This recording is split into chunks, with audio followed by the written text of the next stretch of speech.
Hello friends, today we are going to talk about pathology of upper airways, and more specifically we will mainly talk about pathology of nose.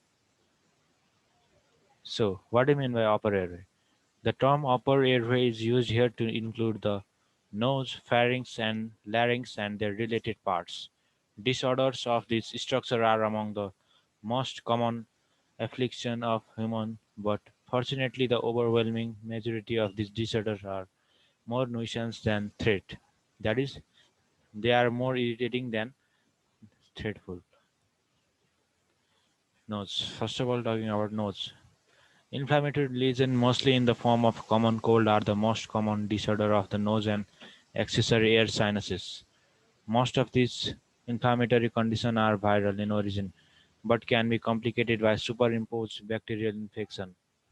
Much less common are few destructive inflammatory nasal disease and primary tumor of the nasal cavity or maxillary sinus. Inflammatory lesion. Infectious rhinitis or common cold.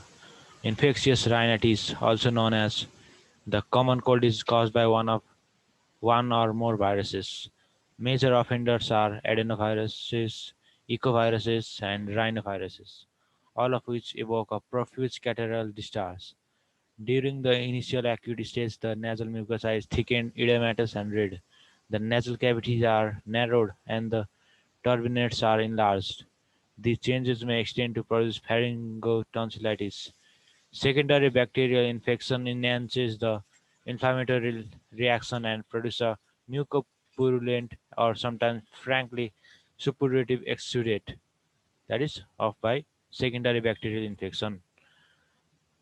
Fortunately, these infections clear rapidly. As the saying goes, in a week if treated, but in 7 days if ignored.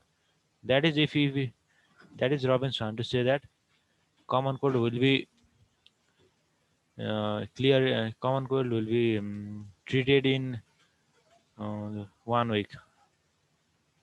If it is either ignored or if it treated by some medication, it will remain up to 7 days or 1 week, not more than that. Allergic rhinitis, hay fever. Allergic rhinitis, hay fever is initiated by hypersensitivity reaction to one of the large group of allergens, most commonly the plant pollens, fungi, animal allergens, and dust mite. It affects 20% of the US population. As is the case with asthma, allergic rhinitis is an Ig-mediated immune reaction with an early and late phase response.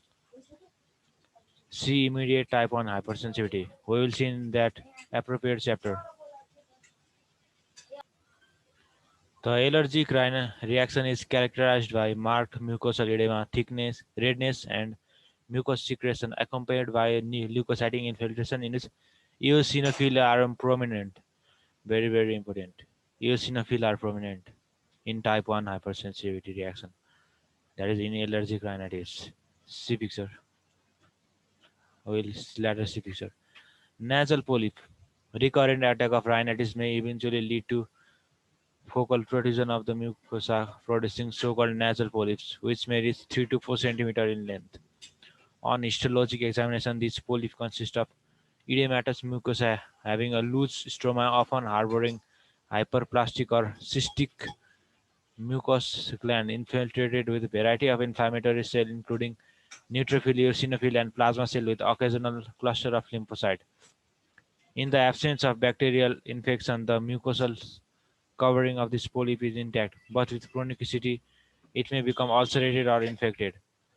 When multiple are raised, the polyps may encroach on the airway and impair sinus drainage. Although the feature of nasal polyp point to an allergy etiology, most people with nasal polyp are not atopic, and only 0.5% of atopic patients develop polyps. Nasal polyp. See picture. Low. This is low power magnification, and this is high power magnification. Edematous masses lined by epithelium. And eosinophil in second picture, you can clearly see eosinophil. This red color all are eosinophil. Eosinophil rich inflammatory infiltrate.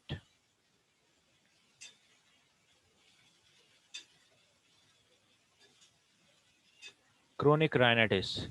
Chronic rhinitis is a sequel to repeated attack of acute rhinitis, either microbial or allergic in origin, with the eventual development of superimposed bacterial infection, or deviated nasal septum or nasal polyp with impaired drainage of secretion contribute to the likelihood of microbial invasion. Frequently, there is superficial desquamation or ulceration of the mucosal epithelium and a variable inflammatory infiltrate of neutrophil, lymphocyte, and plasma cells sub-adjacent to the epithelium. These suppurative infections sometimes extend into the air sinuses. More now last, sinusitis. Acute sinusitis is most commonly preceded by acute or chronic rhinitis, but maxillary sinusitis is occasionally arise by extension of a periapical infection through the bony floor of the sinus. The offending agent are usually inhabitant of oral cavity, and the inflammatory reaction is entirely non-specific. Impairment of drainage of sinus by inflammatory edema of the mucosa is an important contributor to the process, and when complete may impound the suppurative exudate producing empyema of the sinus. Obstruction of the outflow, most often from the frontal and less commonly from the anterior ethmoid sinus, occasionally leads to an accumulation of mucus secretion producing a so-called mucocele. Acute sinusitis may in time give rise to chronic sinusitis, particularly when there is interference within drainage. There is usually a mixed microbial flora, largely of normal inhabitant of the oral cavity. Particularly severe form of chronic sinusitis are caused by fungi, example mucormycosis, especially in patients with diabetes. Uncommonly, sinusitis is a component of Carter-Gayner syndrome, that is impairment of cilia, which also causes bronchiectasis and situs inversus. All these features are secondary to defective ciliary action. Although most instances of chronic sinusitis are more uncomfortable than disabling or serious, the infection have the potential of spreading into the orbit or of penetrating into the surrounding bone to give rise to osteomyelitis or spreading into cranial vault, causing septic thrombophlebitis of a dural venous sinus. Necrotizing lesion of nose and upper airway. Venom. Necrotizing ulcerating lesion of the nose and upper respiratory tract may be produced by the following: acute fungal infection, including mucormycosis, particularly in patients with diabetes or immunocompromised patient; granulomatosis with polyangiitis, previously called Wegener granulomatosis; extranodal NK T-cell lymphoma nasal type is a lymphoma in which tumor cell harbor Epstein-Barr virus. These neoplasms are typically seen in male who are in fifth or sixth decade of life and most commonly occur in individuals of Asian and Latin American descent. Ulceration and superimposed bacterial infection frequently complicate the process. At one time, these lesions were almost always rapidly fatal as a result of uncontrolled spread of the lymphoma and penetration into the cranial vault, or secondary bacterial infection and blood-borne dissemination of the infection.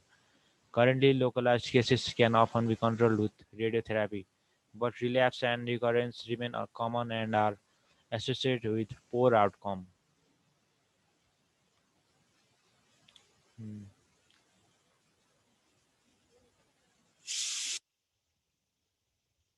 This was all about upper airway pathology. Thank you.